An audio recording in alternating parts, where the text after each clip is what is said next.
Hey, Nerd Problems Gaming here, the channel where we go through the good and bad of everything nerdy to make sure you spend your time on the best of the best. In today's video, I'll be doing a review and how to play video of Court of the Dead, Mourners Call, so let's get into it. So Court of the Dead, Mourners Call is a 2 to 4 player game where you take on the role of various mourners who are allies of death, which are trying to stop the never-ending war between heaven and hell. And so it's an intense strategy game and it's going to end up taking about an hour to an hour and 20 minutes for a 2-player game and can last a little bit longer if you're playing with more players.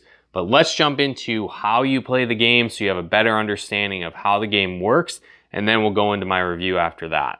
All right, now that we have the game out, we'll walk you through some of the basic setup of Court of the Dead, Mourners Call. But understand the game can get pretty complex, and so I won't break down every single rule. So definitely consult the rule book or feel free to drop a comment below if you do have questions on how the game works. But again, just want to run through a brief how-to of the game so you have a better idea on how it's played, and then I'll jump into my review after that. So in Court of the Dead, Mourners Call, there's an epic battle going on between heaven and hell, and you take control of Death and his followers to work as kind of a go-between to try and put an end to the senseless fighting that's been going on for years. And so you'll take charge as various mourners, and the goal of the game is to end up with the most points. And so you do that by gaining unity tokens as well as influence in various factions of the underworld. And so there's 3 main factions: the Spirit faction, the Bone faction, and the Flesh faction. And so to set up the game, you'll start with your game board. You'll put a tracker token on the starting location of the 3 different factions to indicate your starting influence. Each player will get 2 Ethereal. You'll put out the court cards on the board, create a stack of the Wallows cards, which you'll shuffle. You'll put out unity tokens based on the number of players in the game. So for 2 players, it's 25 unity tokens, 3 it's 30, 4 is 35. And if you want to have a longer game, you can add 5 more tokens to your starting total of unity tokens. This typically will add an extra round, sometimes 2 rounds to the game. So depending on how long you want to play, will dictate how many unity tokens you have. You'll also put the rest of the Ethereal tokens on the board here. You'll start both the Celestial Suspicion Tracker and the Dread's Grip Threat meters to 0. You'll give each player all of their figure bases as well as their Guild Tracker tokens. The oldest player will also take charge of the Death figure. I'd also highly suggest giving each player, if possible, a legend card and a round phase order card. They're reversible, so if you're playing 2-player, just have one of each side up. You can put excess unity tokens off to the side. You'll also want to have this token handy. You'll also want to take the mourners cards and divide them up into each faction, but also separate all of them that have this symbol in the corner, as these are the starting mourner cards that if you begin with this specific faction, you'll need to start with one of these cards, and each faction has their own handful of cards with this starting symbol. So leave those off to the side. You'll also deal each character 1 faction card from each faction. So again, we've got the Spirit ones, the Bone faction, and the Flesh faction. And so again, each player will start the game with 1 from each, and then among these, they will choose one of them to be their ulterior motive. And so this will remain hidden from the other players as you play, but they'll give you extra points at the end of the game. So for example, this one you gain 2 points for each spirit figure you have control of at the end of the game. So it's kind of an extra way to earn points at the very end of the game that could influence who wins at the end. So let's say, for example, this player got the Spirit faction, this player got the Bone faction. You'll then lay your faction token on the faction space for that player. At this point, they will choose a mourner card and then take one of the tokens based on the picture for that card. So let's just do this one. And so this is one of the green spear guy figures here. You'll place that in the crypt. You can then put the token of that type on the tracker, and then you'll then shuffle these Mourner cards back into their respective pile. Shuffle them all up, and then you'll be drawing from these anytime you draw a Mourner card later in the game. In this case, the flesh ones weren't used, so we'll just shuffle them back in. This character did the bone faction, so we'll just take one of these. This is basically the knight with the sword option. So they'll get that figure, add that to the board, and then add a tracker there, and then you'll shuffle the remaining bone faction cards back into the game. At this point, you're pretty much ready to start playing the game. And so in the game, you're going to play rounds with each character, and each round is made up of 8 different phases. And so phase 1 is Ethereal distribution. And so how this works, the first player who has the death token is going to take and roll as many dice as there are players in the game. So in this case, there's 2, and 4 was rolled. At this point, you'll take 4 Ethereal out of the pile, and now you're going to need to make as many piles as there are players plus 1. So in this case, it's a 2-player game, so I would need to make 3 piles. You can make piles of any amount. You can even make piles of 0 Ethereal. So for example, I could make 1 pile of 4 and 2 of 0. But in this case, let's say I do this. Now what happens is players to the left of the first player will take turns taking a pile until it gets back to the first player. So let's say this person will take the 2. It will now go to player 2. They'll take a 1, and the other pile will go to the Dearth Forge. And so that Ethereal that is now in the Dearth Forge will be used towards the Celestial Tithe in the later phase of the paying the Celestial Tithe phase. The next step we go into is the Wallows card. So you'll deal that to each person, and there's various options that take place at this point. With this one, a Raker card was spawned. So it'll simply tell you where that Raker needs to be spawned, how to defeat it, and what happens if that player does not defeat it. So it's usually a positive thing if you beat it, or a negative thing if you don't fight it. So this one will go in Mortis Veth. So we'll just put one of the Rakers in that location. And in order to fight that throughout the round, this player would have to move one of their guild figures to the location and then follow the prompts of rolling a dice and then finding out if they defeat it or not. When fighting a Raker, you also have the ability to pay Ethereal to improve your roll to help you defeat it. And with Wallows cards, you have the entire round to attempt to complete that and get the bonuses or avoid the penalties on the card. The next phase of the game is court card drafting. And so depending on how many players you have in the game, it will tell you how to deal these cards out and how to keep cards and pass cards based on the number of players. So for example, in a 2-player game, you would deal 6 cards to each player, and they would take turns keeping 1 card and then passing it to the other player, the stacks of cards. So let's say, for example, I wanted this card and this ability. So with these court cards, you actually get to choose one of either action you get to use and play on your turn for each card. So pick the one that makes the most sense for your strategy and scoring the most points. So let's say, for example, I'll choose this one, put that in my pile. I would then trade with the other player. This player, for example, will look at the cards.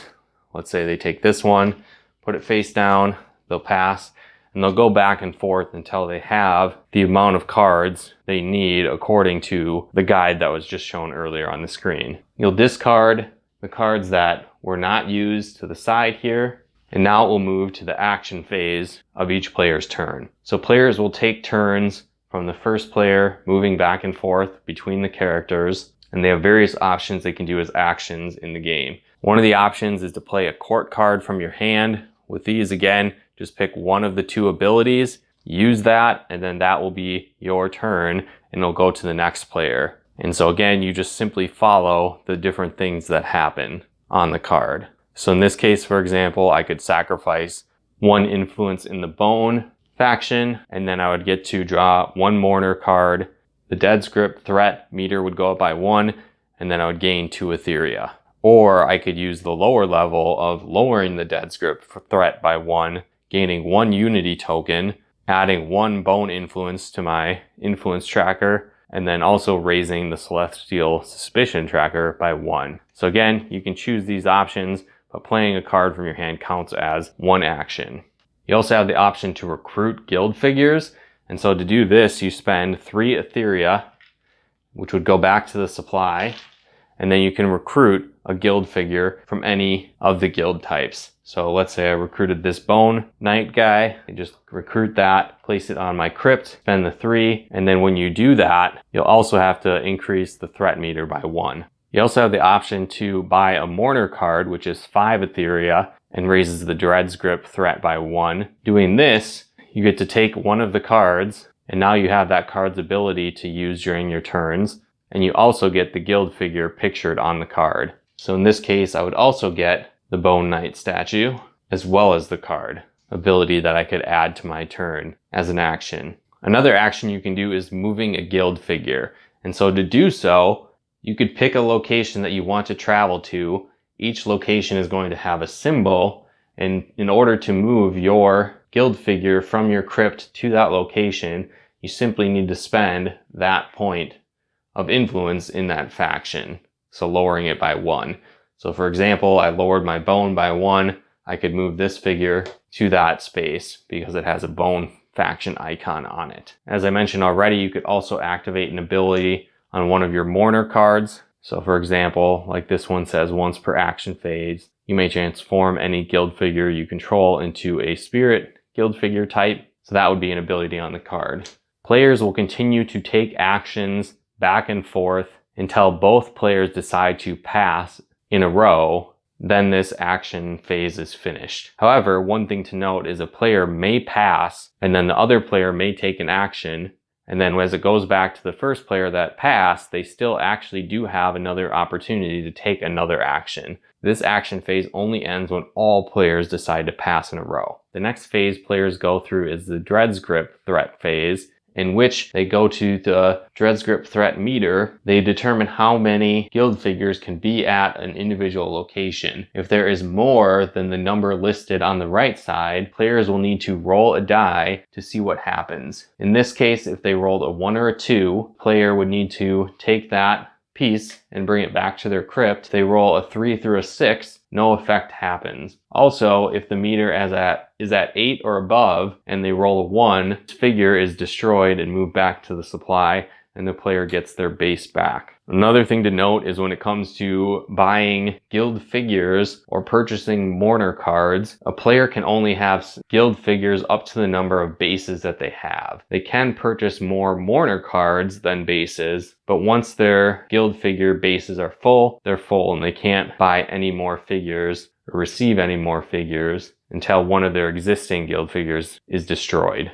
The next phase of the game is playing the Celestial Tithe. And so with this, you need to look at the Celestial Tithe meter, and the amount of Ethereal needed to appease the gods is the number listed on the right side plus the number of players. So in this case, it's a 2-player game.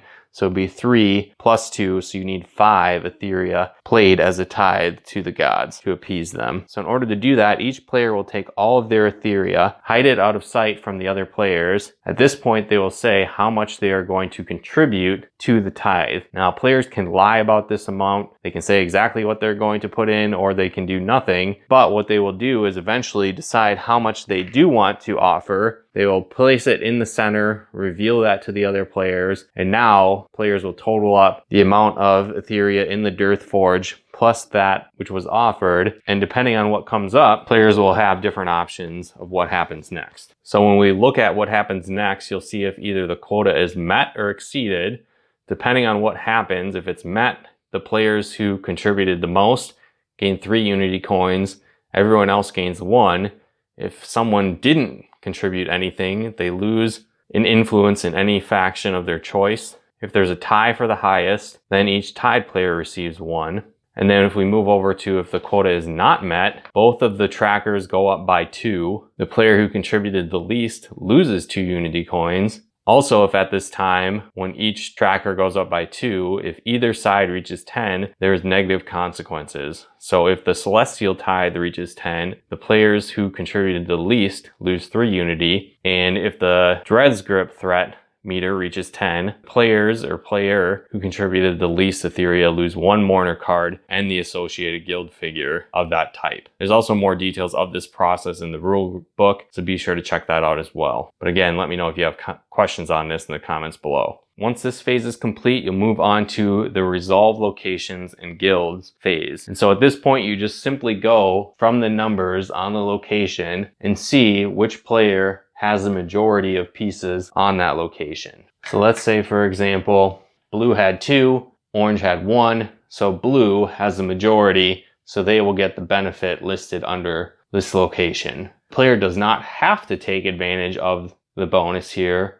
They do have the choice, but if they have the majority, they have the opportunity to take the reward.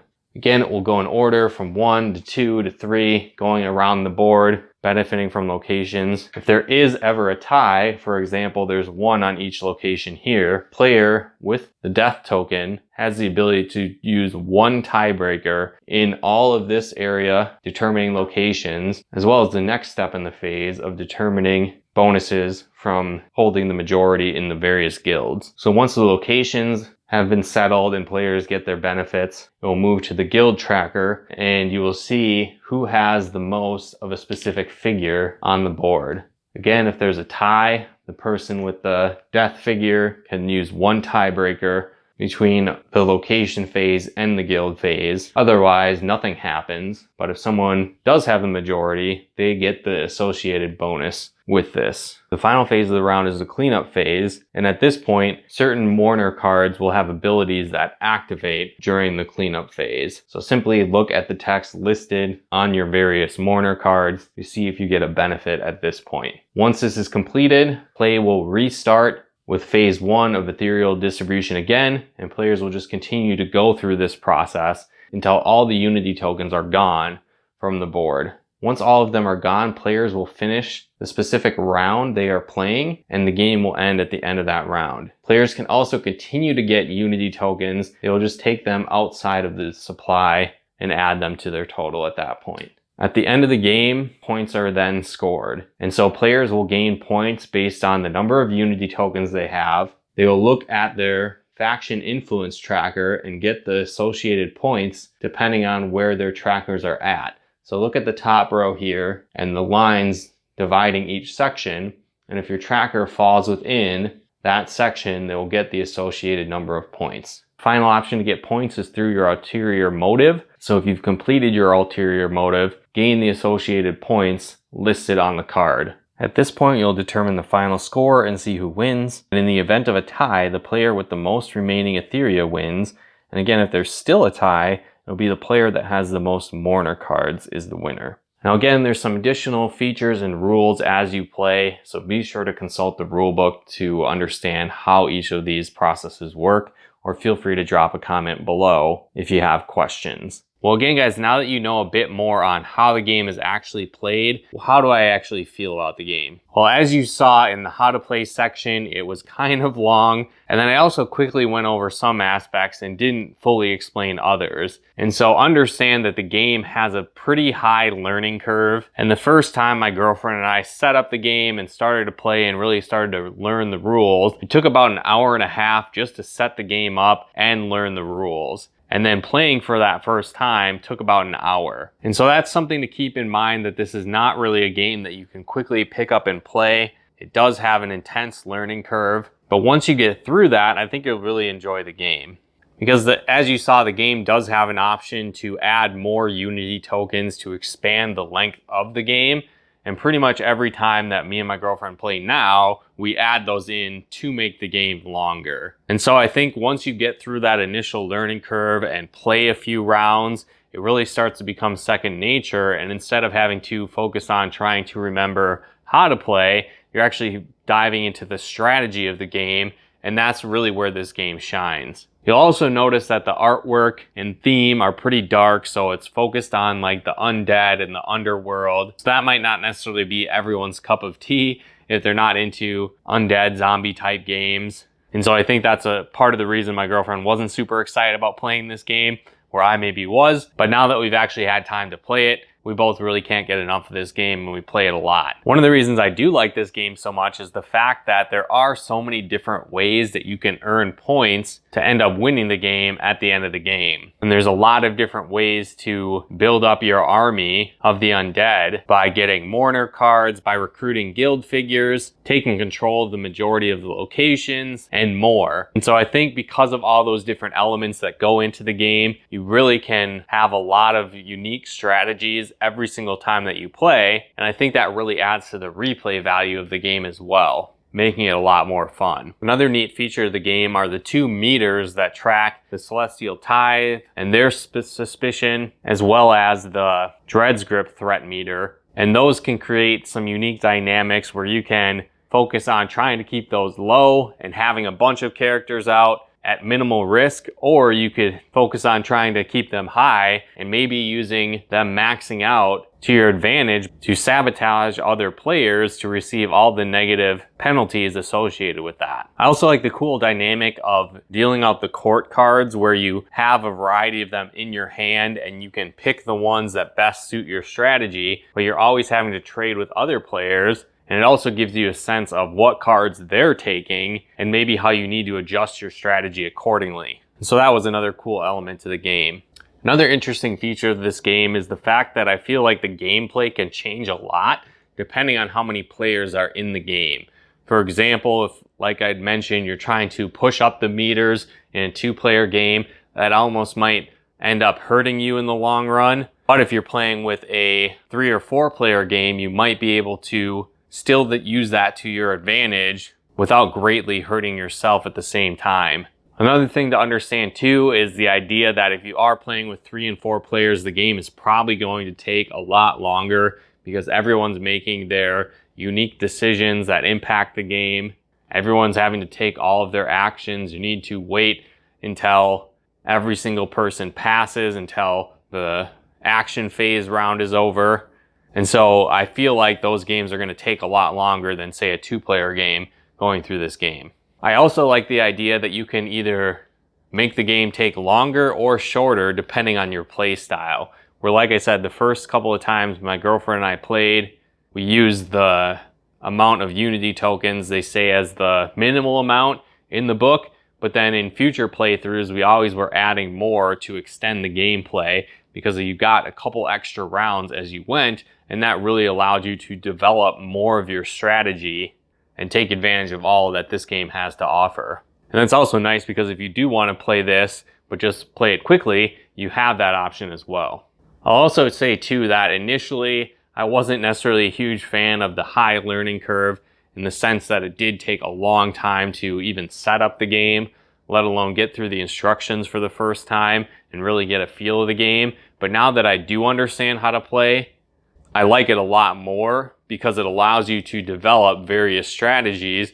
And as you play and learn, you start to see how different court cards might play off of other court cards or other strategies you're working with. Or again, as you buy specific mourner cards, how to maximize the benefits you get from those. And so I think that's really cool. And again, adds into the replay value of this game because there are so many different elements and strategies you can use to win. And then when you do finish the game, it leaves you wanting more, where you are constantly wondering, could I have done a better strategy? Was that the best one to give me the most points the fastest? I'm going to try something different next time. And so it really makes you want to play the game again and try something different. Another thing to understand is that this game is huge. It takes up a ton of space. It doesn't actually even fit in any of the spaces on my game shelf here. So understand you're going to need a large table to play this game, or you might even need to just set it up on your floor because it takes up that much space. So again, not the end of the world, but if you're playing in a limited space area, understand it might be pretty hard to play this game because it does take up a lot of space with the huge board and all the components that go with it. But overall, I think if you're willing to get through the high learning curve as you start playing this game, if you enjoy the theme of the undead and the underworld, or if you don't necessarily enjoy that but can get past that theme of the game, I think you'll get a lot of enjoyment out of this game. It has a lot of replay value, and I think you'll be able to play this game for for a lot of years to come, either as a 2-player game or by adding in even more players on top of that. But let me know in the comments below if you've played this game, if you think this game looks cool. If there's other games that are similar I should check out, let me know in the comments below. If you'd like to pick up a copy of this game, there'll be a link in the description below where you can do so. And if you guys like this video, be sure to smash that like button as it really helps out the channel. And if you haven't done so yet, be sure to subscribe and turn on the bell notifications to get the latest updates of new nerd videos we put out. And if you'd like to help us support the channel, pick out content and more, become a patron of ours at nerdproblemsgaming.com/Patreon. And if you'd like to plug into our live streams and Let's Plays we do on the channel, you can follow us on Twitch at nerdproblemsgaming.com/Twitch. But once again, thanks for tuning in, and we'll talk to you more soon.